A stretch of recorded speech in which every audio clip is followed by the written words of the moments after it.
Something isn't adding up in Miami. Jonah Savaiinaea, the Dolphins' second-round pick, 38th overall, still hasn't signed his rookie contract.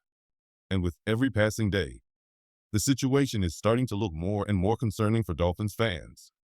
Now, before we break this down completely, subscribe to the channel, drop a like, and don't forget to hit that bell icon so you never miss the latest Dolphins news, rumors, and updates. Let's get into it. So here's where things stand. We talked about this weeks ago, and even back then, it felt a little strange. But now, we're just days away from rookies and veterans reporting to training camp, and Jonah is still unsigned.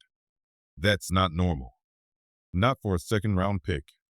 Not for a team like Miami that's already had a busy offseason. And here's the thing.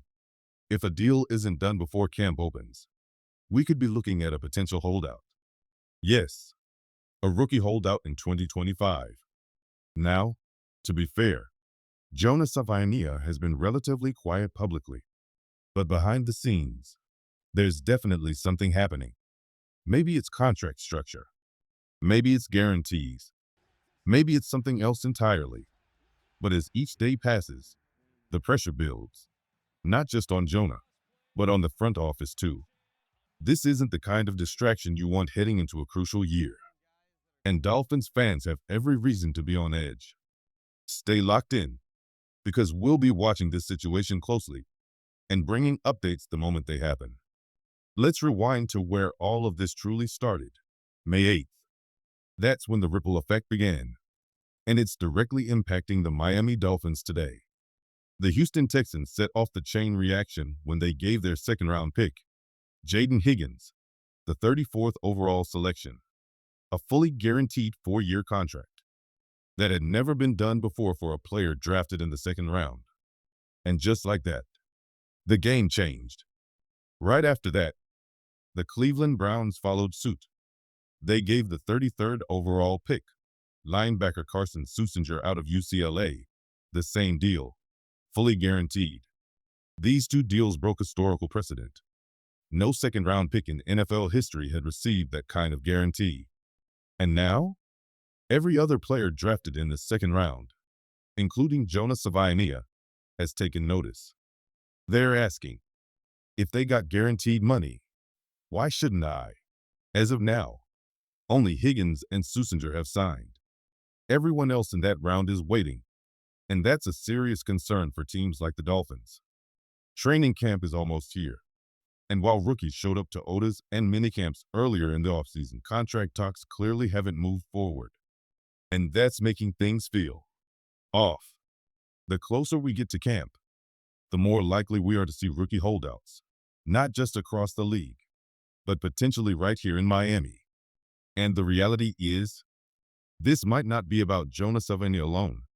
It's about a shifting landscape in the NFL, one where second-round picks now want first-round treatment. The question is, how will the Dolphins respond? Things are starting to escalate, and Miami is right in the middle of it. This week, rookie wide receiver Trey Harris, drafted by the Chargers, officially became the first second-round pick to hold out. He didn't report when the team's rookies checked in for camp. Why? Same issue. Contract guarantees. And he might be just the beginning. Right now, 30 out of the 32 second-round picks across the NFL remain unsigned. That's a massive number. And with training camps starting across the league, we could be staring at a wave of holdouts. For most teams, that's a headache. But for the Miami Dolphins, it's a potential disaster. Let's break it down. Trey Harris holding out in LA. It's a problem. But the Chargers still have Mike Williams and Ladd McConkey in that receiver room. They're not depending on Harris to carry the offense out of the gate. But Miami? Jonah Savaiinaea isn't just a rookie. He's expected to be a day-one starter on an offensive line that desperately needs help. This isn't just depth. This isn't a future project. This is a player Miami needs on the field, now. And that's what makes this so dangerous. If Jonah joins this growing list of holdouts, the Dolphins will be heading into camp with a major hole at one of the most critical units on the field. And that's not just Dicey. That's a real concern. So here's the real question, Dolphins fans. Are you concerned about Jonah Savaiinaea's contract situation? Because now, I am. When we talked about this last week, I said I wasn't panicking. I believed the deal would get done. But after watching another week pass, with zero progress, and with second-round picks like Trey Harris officially holding out, things are shifting. This isn't just a delay anymore. It's becoming a trend. And for Miami, this trend couldn't come at a worse time. Let's be honest. If the Dolphins had drafted a luxury player, like a running back or a depth corner, this wouldn't be as urgent. You could manage around it. But Jonah Savaiinaea? This isn't luxury. It's necessity. He's not just penciled in to compete. He's projected to be a starter on the offensive line, either at right guard or left guard. With James Daniels likely holding down one spot, Jonah was expected to lock in the other. That was the plan. And right now, that plan is in jeopardy. Training camp is less than a week away. And this team, with everything on the line in 2025, cannot afford to lose momentum before the season even begins. Let's not forget the way things unraveled late last year. Discipline issues, locker room tension, coaching questions. A promising season turned sideways. That's why optics matter. If one of your top rookies, a presumed starter, doesn't show up to camp, it sends the wrong message, both inside and outside the building. The Dolphins made a statement by drafting Jonah Savaiinaea high. Now it's time to follow through. Get the deal done. Get him in camp. And start building an offensive line that can actually protect Tua and power this team forward. Because if this drags on, it won't just be a contract issue. It could become a football problem. Here's the part that really doesn't make sense. Miami clearly valued Jonah Savaiinaea. They traded up from pick 48 to 38 to get him. That move alone speaks volumes. You don't do that for someone you think is just another guy. You do that for a player you believe in, a future cornerstone on your offensive line. So now, we have to ask, why are they hesitating on a fully guaranteed contract? He's earned early praise from teammates for his attitude, his work ethic, and his commitment to learning the system this offseason. He's done everything right. So are we really dragging this out over a few $1 million and long-term cap flexibility for 2028? That's a dangerous game to play, especially when you remember just how bad this offensive line was in 2024. Let's not sugarcoat it. Miami had one of the worst offensive lines in the NFL last season. Tough grade, 56. Ranked 27th in the league. Pass block win rate, 56%. 28th overall. Run block win rate, 70%, 26. Yards per carry, 4.0. Tied for 27th. Rushing first down percent, just 20.7%. Worst in the NFL. That's not just underperforming. That's bottom 5 bad across the board. When it was 3rd and 1 or 4th and short, they couldn't convert. When it mattered most, they couldn't protect. When the season hit November, December, and January, they collapsed. Again. And until this offensive line gets better, nothing else will matter. That's why locking in Jonah Savaiinaea now is so critical. He isn't a luxury. He's not a redshirt rookie. He's a projected starter in a complicated Mike McDaniel offense that requires chemistry, timing, and communication on the line.